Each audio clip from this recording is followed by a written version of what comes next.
ഓ, സാധാരണക്കാർക്ക് ഒരുപാട് ചെയ്യാൻ പറ്റിയൊരു അറ്റ്മോസ്ഫിയർ ആണ് ഇപ്പോൾ. ഒരു പാർട്ടിയിൽ ഒരാളെ ടെർമിനേഷൻ വരെ സംഭവിച്ചു. റിനി ആൻഡ് ജോർജ്, രാഹുൽ മാങ്കൂട്ടത്തിൽ എന്ന വ്യക്തിയെ വേരോടെ അങ്ങ് പിഴുത് കളയാം, അതോടുകൂടി എനിക്ക് കുറച്ച് റീച്ച് കിട്ടും എന്ന് കരുതി തന്നെ രാഹുൽ മാങ്കൂട്ടത്തിനെതിരെ ആവശ്യമില്ലാത്ത പല കഥകളും പറഞ്ഞ് ഈ നാട്ടിലെ ജനങ്ങളുടെ മനസ്സിലേക്ക് കയറിപ്പറ്റിയ റിനി ആൻഡ് ജോർജ്. അങ്ങനെ തന്നെ ഞാൻ പറയും റിനിയെ. അത് വേറൊന്നും കൊണ്ടല്ല, ഈ രാഹുൽ മാങ്കൂട്ടത്തിൽ വിഷയം വന്നതിന് ശേഷമാണ് ഇങ്ങനെ ഒരു വ്യക്തി ഈ കേരളത്തിലുള്ളത് ഞാൻ അറിഞ്ഞത്. നിങ്ങളിലും ഭൂരിഭാഗം ആളുകളും രാഹുൽ മാങ്കൂട്ടത്തിൽ വിഷയത്തിലൂടെ ആയിരിക്കുമല്ലോ ഈ റിനി ആൻഡ് ജോർജ് എന്ന വ്യക്തിയെ കാണാൻ തുടങ്ങിയത്. അതല്ലാതെ ഈ റിനി അഭിനയിച്ച ഏതെങ്കിലും ഒരു സിനിമ നിങ്ങൾ കണ്ടിട്ടുണ്ടോ? അല്ലെങ്കിൽ ഇവർ അഭിനയിച്ച ഏതെങ്കിലും സിനിമ, അതിൻ്റെ ഏതിൻ്റെയെങ്കിലും ഒരെണ്ണത്തിൻ്റെയെങ്കിലും ഒരു പേര് നിങ്ങൾ ആരെങ്കിലും ഒന്ന് കമൻറ്റ് ബോക്സിൽ പറയാമോ? കാരണം ഞാൻ കണ്ടിട്ടില്ല. ഇവർ സിനിമ നടിയാണെന്ന് പറയുന്നു, ഞാൻ പക്ഷേ ഇവരെ ഒരു സിനിമയിലും കണ്ടിട്ടില്ല. രാഹുൽ മാങ്കൂട്ടത്തിനെതിരെ പരാമർശങ്ങളുമായി ഇറങ്ങിയപ്പോൾ ഇവരെ കേരളം ശ്രദ്ധിച്ചു തുടങ്ങി. ആ റിനി ദാ ഇപ്പോൾ വീണ്ടും ഓൺലൈൻ മീഡിയയ്ക്ക് മുമ്പിൽ എത്തിയിരിക്കുകയാണ്. വല്ലപ്പോഴും ഒക്കെയാണ് ഇങ്ങനെ ഓൺലൈൻ മീഡിയയുടെ മുമ്പിൽ റിനി പ്രത്യക്ഷപ്പെടാറുള്ളത്. കാരണം റിനിക്ക് പറയാൻ പ്രത്യേകിച്ച് കാര്യങ്ങളൊന്നും ഇല്ല. ഇപ്പോൾ എന്തെങ്കിലും വാ തുറന്നു പറഞ്ഞാൽ അത് മണ്ടത്തരങ്ങളായിട്ട് മാറാറുമുണ്ട്, നല്ല വൃത്തിക്ക് മാറാറുണ്ട്. ഇപ്പോഴെന്തേ നല്ല വൃത്തിക്ക് മാറിയിട്ടുണ്ട്. റിനി ആൻഡ് ജോർജിൻ്റെ മണ്ടത്തരങ്ങൾ ജനങ്ങൾക്ക് മനസ്സിലായി. റിനി എന്ന് പറയുന്ന വ്യക്തി രാഹുൽ മാങ്കൂട്ടത്തിനെതിരെ പുറത്തേക്ക് അങ്ങോട്ട് തള്ളിവിട്ട കഥകൾ വെറുതെ, അതിലൊന്നും ഒരു വാസ്തവവും ഇല്ലെന്ന് എല്ലാവർക്കും മനസ്സിലായി. അത് റിനിക്കും മനസ്സിലായി കഴിഞ്ഞു.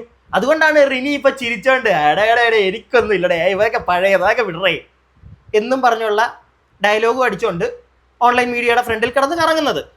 ദാ ഇന്ന് കുറച്ച് മുമ്പ് ഞാൻ കണ്ടു റിനി ഇപ്പോൾ ഞാൻ നേരത്തെ പറഞ്ഞ പോലെ ഓൺലൈൻ മീഡിയയ്ക്ക് മുമ്പിൽ വന്ന് കുറച്ച് കഥകൾ, ഓൺലൈൻ മീഡിയക്കാർ റിനിയെ കാണുമ്പോൾ ചോദ്യങ്ങൾ ചോദിക്കുമല്ലോ, ആ ചോദ്യങ്ങൾക്ക് റിനി മറുപടി പറയുന്നത് നിങ്ങൾക്കൊന്ന് കേൾക്കണ്ടേ? നിങ്ങൾ കേൾക്കണം. കേട്ടിട്ട് നിങ്ങളുടെ അഭിപ്രായങ്ങൾ നിങ്ങൾ താഴെ കമൻറ്റ് ബോക്സിൽ പറയണം. ഈ വ്യക്തി റിനി എന്ന് പറയുന്ന വ്യക്തി രാഹുലിനെതിരെ പറഞ്ഞ കാര്യങ്ങൾ, ഹോട്ടലിലേക്ക് വിളിച്ചു, ഒന്നിലും ഒരു തരത്തിലുള്ള സത്യമുണ്ടെന്ന് ഞാൻ വിശ്വസിക്കുന്നില്ല, എനിക്ക് തോന്നുന്നില്ല.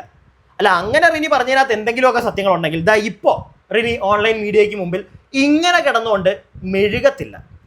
ഇത് തന്നെ ഫസ്റ്റ് ഈ ഒരു ക്ലിപ്പ് നിങ്ങൾ കാണുക, എന്നിട്ട് നമുക്ക് ബാക്കി കാര്യങ്ങൾ സംസാരിക്കാം. അതിനു മുമ്പ് എൻ്റെ ചാനൽ ആദ്യമായിട്ട് കാണുന്ന ആരെങ്കിലും ഒക്കെ ഉണ്ടെങ്കിൽ പ്രിയപ്പെട്ടവരെ എല്ലാവരും ചാനൽ ഒന്ന് സബ്സ്ക്രൈബ് ചെയ്യുക, വീഡിയോയ്ക്ക് എല്ലാവരും ലൈക്ക് തരിക, കമൻറ്റ് ബോക്സിൽ നിങ്ങളുടെ അഭിപ്രായങ്ങൾ, അതിനിവിടെ വിലയുണ്ട്, നിങ്ങൾ രേഖപ്പെടുത്തൂ. അതോടൊപ്പം തന്നെ കമൻറ്റ് ബോക്സിൻ്റെ അവിടെ ഹൈപ്പ് എന്ന് പറയുന്ന ഒരു ഓപ്ഷൻ കാണാൻ സാധിച്ചാൽ അതിലും ഒന്ന് പ്രസ് ചെയ്തേക്കുക. ഇനി റിനി പറയുന്ന ചില നുണക്കഥകൾ നമുക്കൊന്ന് കേൾക്കാം. അങ്ങനെ തന്നെ ഞാൻ പറയത്തുള്ളേ. എനിക്ക് പറയുന്നതൊക്കെ കേട്ടിട്ട് നിങ്ങൾ കേൾക്കുക, എന്നിട്ട് ഞാൻ ബാക്കി പറയാം, അതാ നല്ലത്.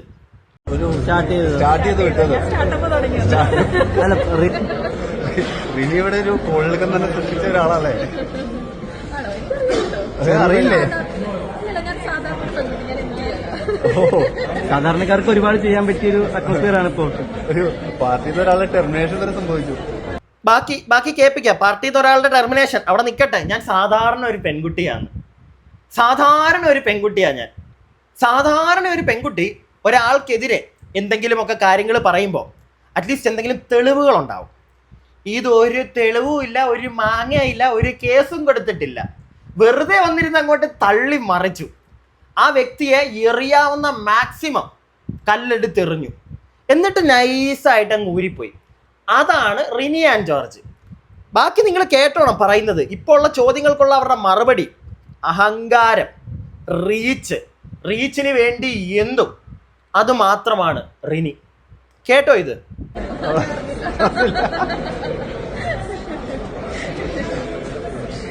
അതിനെ കുറിച്ച് അറിയില്ല. ഒരുപാട് പരമ്പരകൾ വരെ തുടങ്ങി. അതെ, ഒരുപാട് അന്വേഷണ പരമ്പരകൾ, പല കാര്യങ്ങളെക്കുറിച്ചുള്ള അന്വേഷണം, പല തുറന്നു പറച്ചിലുകൾ, പലർക്കും പ്രചോദനമായി പല സമയത്തും സ്റ്റാർട്ട് ചെയ്തത്. അല്ല, റിനിയാണ് പ്രചോദനം നൽകിയത് എല്ലാവർക്കും തുറന്ന് സംസാരിക്കാനൊക്കെ. പിന്നെ അതിനുശേഷം തൊരുതൊരാ കേസ് അദ്ദേഹത്തിന്റെ പുറകിലേക്ക് വന്നു.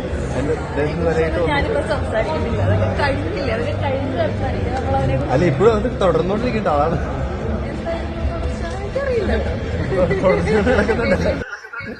എനിക്കൊന്നും അറിയത്തില്ല, എനിക്കൊന്നും അറിയാൻ പാടില്ല. ഞാൻ സ്റ്റാർട്ടപ്പ് തുടങ്ങി, സ്റ്റാർട്ടപ്പ് പൂട്ടിപ്പോയി.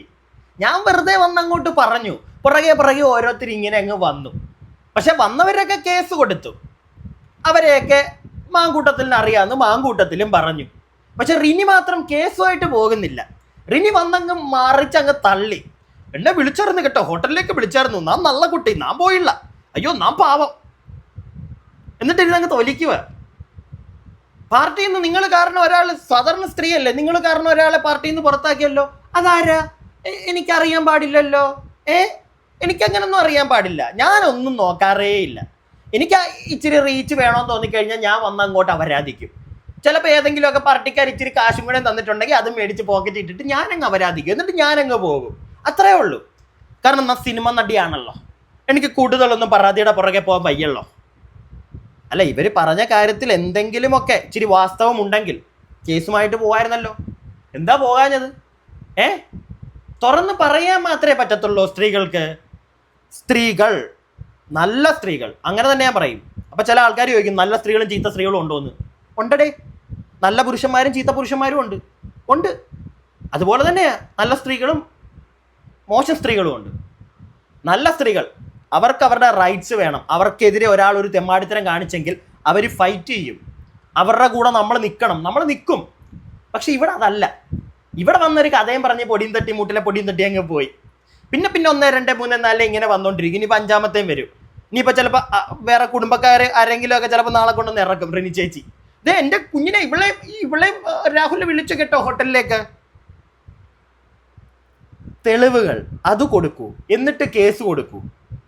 അല്ലാതെ എല്ലാം കഴിഞ്ഞിട്ട് വീണ്ടും മാധ്യമങ്ങളുടെ ഓൺലൈൻ ചാനൽസിൻ്റെ ആണെങ്കിലും ഫ്രണ്ടിൽ ചെന്ന് ചാടിയിട്ട് അവർ ചോദിക്കുന്ന ചോദ്യങ്ങൾക്ക് എല്ലാം കഴിഞ്ഞു പോയില്ലേ? ആ വ്യക്തി ഇന്നും അനുഭവിച്ചുകൊണ്ടിരിക്കുക. അതൊന്നും റിനിക്ക് മനസ്സിലാവത്തില്ലല്ലോ അല്ലേ? റിനിക്ക് സ്ത്രീകൾക്കെതിരെ അയ്യോ പ്രശ്നം. ഒരു പുരുഷൻ അനുഭവിക്കുന്നത് അതിൽ സത്യമുണ്ടോ കള്ളമുണ്ടോ അതൊന്നും ആർക്കും അറിയണ്ട.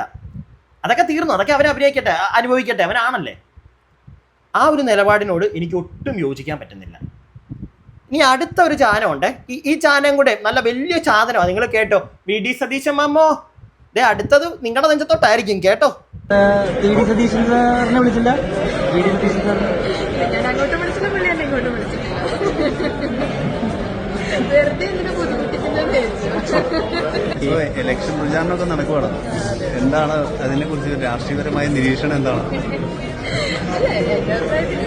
നല്ല കാൻഡിഡേറ്റ്സ് വരണം. ഏത് പാർട്ടിയിലാണെങ്കിലും നല്ല കാൻഡിഡേറ്റ്സ് വരണം എന്നുള്ളത് തന്നെയാണ്. പാലക്കാട് നിയോജകമണ്ഡലത്തിനെ കുറിച്ച് എന്താണ് സംസാരിക്കണം? എനിക്കറിയില്ല ആര് കാൻഡിഡേറ്റ് ആയിട്ട് വരുന്നതെന്നുള്ള അറിയില്ല. അല്ല, കുറച്ച് നാളുകളായിട്ടൊരു റൂമർ ഉണ്ടായിരുന്നു റിനി ചിലപ്പോൾ മത്സരിക്കാമെന്നൊക്കെ. അത് നിങ്ങളൊക്കെ ഉണ്ടാക്കിയ റൂമറല്ലേ? അല്ലല്ല, അത് നമ്മൾ കേൾക്കുന്നതാണ്. ഇല്ല, എന്നെ ആരും ഇതുവരെ വിളിച്ചിട്ടില്ല. ഞാൻ അതാണ് ഭയങ്കര വിഷമത്തില്ല. ഒരു പാർട്ടിയെ വിളിച്ചിട്ടില്ല. വിഷമത്തിലാണോ പാർട്ടി വിളിക്കാത്തേല്? പാർട്ടി വിളിച്ച ഉടനെ ഓടിച്ചെന്നങ്ങ് മത്സരിക്കണം കേട്ടോ. നാട്ടുകാർ നല്ല പാറക്കല്ല് എടുത്തോണ്ട് വരും. പാറക്കല്ല് മുതുമ്പറം നോക്കി എറിയും നാട്ടുകാര്. മനസ്സിലായോ? അതുകൊണ്ട് എൻ്റെ പൊന്നും വള്ളേ, പാർട്ടി വിളിക്കാത്തതിലൊന്നും സങ്കടപ്പെട്ടല്ലേ, അങ്ങ് ചിരിച്ചോണ്ടിരുന്നാ മതി കേട്ടോ. അല്ലാതെ കൂടുതലും മുള്ള വിഷമിക്കല്ലേ. VD സതീശൻ മാമൻ, എൻ്റെ പൊന്നുമാമ ഓടിക്കോ. പറയുന്നു ഞാനും വിളിച്ചില്ല, പുള്ളിയും വിളിച്ചില്ല. അല്ല, ഈ VD സതീഷിനെയൊക്കെ വിളിക്കാൻ ഇവരാരാ ഈ റിനി ആൻഡ് ജോർജ്? എനിക്ക് അറിയാൻ പാടില്ലാണ്ട് ചോദിക്കുക. ഇവരെന്തെങ്കിലും അത്ര വലിയ ആളാരെങ്കിലും ആണോ? വലിയ സെലിബ്രിറ്റി ആണോ? എനിക്കറിയില്ല. നിങ്ങൾക്ക് ആർക്കെങ്കിലും അറിയാം റിനി ആൻഡ് ജോർജ് വലിയ സെലിബ്രിറ്റിയാ? നാണിയേട്ടത്തിനെ കാണുന്നത് ഈ അടുത്താ. സത്യമായിട്ടും കള്ളമല്ല, ഞാൻ കണ്ടിട്ടില്ല. എനിക്കറിയാൻ പാടില്ല ഇങ്ങനെ ഒരു നടിയെ. ഞാനൊരു സിനിമയിലും കണ്ടിട്ടില്ല. ഈ ആൽബത്തിലും വല്ലതും ഉണ്ടാ? എനിക്കറിഞ്ഞൂടാ. ഇതൊക്കെ എവിടുന്ന് കുത്തിപ്പൊങ്ങി വരുന്നതാ? എനിക്ക് തോന്നി ഏതോ ഒരുത്തൻ രാഹുലിനെ എങ്ങാണ്ട് ഇച്ചിരി പരിചയമുണ്ട്, എവിടെയോ നിന്ന് കണ്ടിട്ടൊക്കെ ഉണ്ട്. അതിൻ്റെ പുറത്ത് ഇവളെ അങ്ങ് ചൂണ്ടി, മോളെ കൊടുത്തോ, നീ തന്നെ ഫസ്റ്റ് ഇറക്ക്. നമ്മളെ എല്ലാം പണി കിട്ടാൻ പോവുക. നമ്മുടെ പാർട്ടിയിലെ എല്ലാത്തവന്മാരുടെയും എല്ലാത്തിൻ്റെയും ഓരോരോ ഉടായ്പകൾ ഇപ്പോൾ പുറത്ത് വരും. അതുകൊണ്ടൊരു കാര്യം ചെയ്യും, നീ അവനെതിരെ അങ്ങ് തട്ട്, ബാക്കി പുറകെ ഓരോത്തിനെ ഇറക്കാൻ നമ്മൾ എന്ന് പറഞ്ഞ് എന്തെങ്കിലും ചില്ലറ കൊടുത്ത് ഇറക്കിയതാണോ ഇതിനെ തുടക്കത്തിലെന്ന് എനിക്കൊരു സംശയം. ഇപ്പോൾ സത്യമായിട്ടും എനിക്കിപ്പോൾ നല്ല സംശയമുണ്ട്. നിങ്ങൾക്കാർക്കും ഇല്ല? വലിയ വലിയ കാര്യങ്ങളാണ് റിനി ആൻഡ് ജോർജ് പറയുന്നത്. അങ്ങനെ വലിയ വലിയ അറിവുകളും വലിയ വലിയ കാര്യങ്ങളും ഒക്കെ പറയുന്ന റിനി ആൻഡ് ജോർജ് രാഹുൽ ഹോട്ടലിലേക്ക് വിളിച്ചെന്നും എന്തിന്? ഫ്രണ്ട്സ് അല്ലേട്ടാ. ഫ്രണ്ട്സിൻ്റെ ഹോട്ടലിലൊക്കെ റൂം എടുത്ത് ഒന്നിച്ചെന്ന് ചില്ല് ചെയ്തോട്ടേട്ടാ. അതിനെയൊക്കെ എന്താ ഈ നൈറ്റ് ലൈഫൊക്കെ ഒരുപാട് ആഘോഷിക്കുന്ന റിനി ചേച്ചിക്ക് അതൊക്കെ അത്ര വലിയ ബുദ്ധിമുട്ടായിട്ട് തോന്നി റിനി ചേച്ചി? ഇതൊന്ന് കേട്ടോണ്ടേ നിങ്ങൾ? ഓവർ എക്സ്പ്ലോർ ചെയ്യുന്നു അല്ലെങ്കിൽ കുറച്ച് തെറ്റായ രീതികളിലേക്കൊക്കെ പോകുന്നു എന്നൊക്കെ പറയുന്നുണ്ട്. അത് ശരിയായ നൈറ്റ് ലൈഫ് എൻജോയ്മെന്റിനെ ബാധിക്കുന്നതായിട്ട് തോന്നിയിട്ടുണ്ടോ? അല്ല, ഓരോരുത്തരുടെ പേഴ്സണൽ ചോയ്സസ് ആണ്. നമ്മള് നൈറ്റ് ലൈഫ് എൻജോയ് ചെയ്യാൻ പറഞ്ഞ ഓരോരുത്തരുടെ ഓരോ ചോയ്സസ് ആണ്. ചിലപ്പോൾ ചിലത് ശരിയല്ലെന്ന് തോന്നും, ചിലർക്ക് അതായിരിക്കും ശരി. ഒരു വ്യക്തിപരമായ ചോയ്സസ് ആണ്. അതിപ്പോ അഭിപ്രായം പറയാൻ പ്രത്യേകിച്ച് അഭിപ്രായമൊന്നുമില്ല. എൻജോയ് ചെയ്യുക, കാരണം ലൈഫ് ഒന്നേ ഉള്ളൂ. പ്രത്യേകിച്ച് യങ് കാലഘട്ടം, ടീനേജ് യങ്സ്റ്ററൊക്കെ ആയിട്ടിരിക്കുന്ന കാലഘട്ടം എന്ന് പറഞ്ഞാൽ അധികം നാളില്ല. അപ്പോൾ ഉള്ള സമയം മാക്സിമം എൻജോയ് ചെയ്യുക, ഫ്രണ്ട്സിന്റെ കൂടെ ലവറിന്റെ കൂടെ ഒക്കെ അടിച്ചു പൊളിക്കുക, എൻജോയ് ചെയ്ത് നടക്കുക. അതാണ് എന്റെ അഭിപ്രായം. നല്ല അഭിപ്രായത്തിനൊന്നും കുഴപ്പമൊന്നുമില്ല. അങ്ങനെ തന്നെ വേണം പുതുതലമുറ. മനസ്സിലായില്ലേ? മാക്സിമം അങ്ങോട്ട് അവരാധിക്കണം പുതുതലമുറ. ഫ്രണ്ട്സുമായിട്ട് അവരാധിക്കണം, ലവറുമായിട്ട് അവരാധിക്കണം. അങ്ങനെ അവരാധിച്ച് നടക്കണം. കൊള്ളാം. പക്ഷെ എൻ്റെ ഒരു ചോദ്യം, ഇത്രയും വലിയ വലിയ കാര്യങ്ങൾ പറയുന്ന നിങ്ങളെ ഒരാൾ ഹോട്ടൽ മുറിയിലേക്കൊന്ന് വരുമോ മോളെ? ഉടനെ അത് വലിയ അല്ല, എന്തിനാ ഹോട്ടൽ മുറിയിലേക്ക് വിളിച്ച്? ഹോട്ടൽ മുറിയിലേക്ക് ഫ്രണ്ട്സിനൊക്കെ പൊക്കൂടെ ചേച്ചി? ഫ്രണ്ട്സൊക്കെ ഹോട്ടൽ മുറിയിൽ ഒന്നിച്ച് നിൽക്കാറില്ലേ, ആഘോഷിക്കാറില്ലേ? അല്ല, ആ സമയത്ത് എന്താ അതിനെ അങ്ങനൊന്നും ചിന്തിക്കാതെ അവൻ അങ്ങനെ പുള്ളി വിളിച്ചിട്ടുണ്ടോ ഇല്ലയോ നമുക്കൊന്നും അറിയത്തില്ല. ഒരു തെളിവുമില്ല അതിന് ഒരു തെളിവുള്ള, അത് കേസായിട്ടുമില്ല. അതുകൊണ്ട് സംസാരിക്കേണ്ട കാര്യമില്ല. പക്ഷെ അന്ന് അങ്ങനെയൊക്കെ പറഞ്ഞ ആക്ക് ഇന്ന് എങ്ങനെ ഇത് പറയാൻ പറ്റുന്നെന്ന് എനിക്ക് മനസ്സിലാവുന്നില്ലടേ. ഫ്രണ്ട്സായിട്ട് ചില്ല് ചെയ്യണം, ലവറായിട്ട് ചില്ല് ചെയ്യണം. ഒന്ന് ചേച്ചി, ഇലക്ഷന് പാർട്ടി വിളിച്ചാലും ഉണ്ടല്ലോ, നേരത്തെ പറഞ്ഞ പോയൊന്ന് നിന്നേക്കല്ലേ. ചേച്ചിയുടെ മാത്രം വോട്ട് ചിലപ്പോൾ ചേച്ചിക്ക് കിട്ടിപ്പോവും. ആ ഒരവസ്ഥ കാണേണ്ട വരും. നാണക്കേടാ അതിനെക്കാട്ടിലും വലിയത്. അതിനെക്കാട്ടിലും ഇപ്പോൾ ഉണ്ടായിരിക്കുന്ന നാണക്കേടൊന്നുമല്ല, അതിനെക്കാട്ടിലും വലിയ നാണക്കേടായി പോവും. അടുത്തൊരു സാധനം കൂടെ ഉണ്ട്, ഇത് കൂടെ നിങ്ങൾ കേൾക്കണം. ഇഷ്ടം, ഞാൻ നൈറ്റിന്റെ ആളാണ്. ഡേ ടൈം ഒക്കെ ഉറങ്ങി നൈറ്റൊക്കെ അടിച്ചോടിച്ച് നടക്കണം. അങ്ങനെ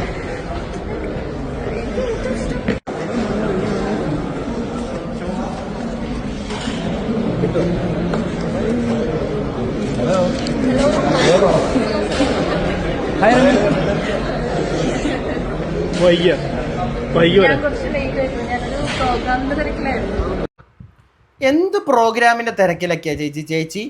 നൈറ്റ് ലൈഫ് പൊളിക്കണം ചേച്ചി, പൊളിക്കുക. നൈറ്റ് ലൈഫൊക്കെ പൊളിക്കുക, ഹോട്ടൽ ലൈഫ് പൊളിക്കുക, റിസോർട്ട് ലൈഫ് പൊളിക്കുക, എല്ലാ ലൈഫും അങ്ങോട്ട് പൊളിക്കുക. പക്ഷേ എൻ്റെ ചോദ്യം ഇത്രേ ഉള്ളൂ ചേച്ചി, എന്ത് ചേച്ചിക്ക് ഇതിന് മാത്രം പരിപാടി? നമ്മൾ അറിയാത്തതുകൊണ്ടാ, അറിയാനൊരു ആഗ്രഹം. നിങ്ങൾക്ക് ആർക്കെങ്കിലും അറിയാവോ? അതിന് മാത്രം സിനിമയിലൊക്കെ ഈ ചേച്ചി അഭിനയിക്കുന്നുണ്ടോ? സീരിയലിൽ വല്ലതും ഉണ്ടോ? അതോ ഇനാഗുറേഷൻസ് ഉണ്ടോ? അല്ല, എങ്ങും കണ്ടിട്ടില്ല. ഇങ്ങനെ എപ്പോഴെങ്കിലുമൊക്കെ ഇതിപ്പോൾ രണ്ടാമത്തെ തവണയാണ് രാഹുൽ മാങ്കൂട്ടത്തിൻ്റെ കേസ് ആ ഒരു വിഷയങ്ങൾക്ക് ശേഷം ഓൺലൈൻ മീഡിയക്കാരുടെ ഫ്രണ്ടിൽ പോലും ഞാൻ കാണുന്നത്. അതല്ലാതെ ഇവരുടെ പരിപാടി എന്താണെന്ന്, ഇവർ അഭിനയിക്കുന്ന സിനിമകളൊന്നും കാണാനുള്ള ഭാഗ്യവും ഈ പാവപ്പെട്ട ഭാഗ്യം തീരെ ഇല്ലാത്തവനില്ല. മനസ്സിലായില്ലേ? ചുമ്മാ വരിക. ഇതുപോലെ കുറേ സിനിമാ നടിമാരെന്നും പറഞ്ഞ് ഓരോരുത്തൊക്കെ എവിടെയൊക്കെയോ ഉണ്ട്. ഏതെങ്കിലുമൊക്കെ ഒരുത്തനെ പൂട്ടണമെങ്കിൽ നേരെ ഇവരെ കൊണ്ടുവന്നങ്ങ് ഇറക്കും. എനിക്കെങ്ങനെ കേട്ടാ മനസ്സിലാക്കാൻ സാധിച്ചത്? നിങ്ങൾക്ക് മനസ്സിലാക്കാൻ സാധിച്ചത് താഴെ കമന്റ് ബോക്സിൽ. അടുത്ത വീഡിയോ ആയിട്ട് നമുക്ക് എത്രയും പെട്ടെന്ന് കാണാം. അടുത്ത വീഡിയോ ആയിട്ട് കാണുന്നവരേക്കും stay tuned and stay weird.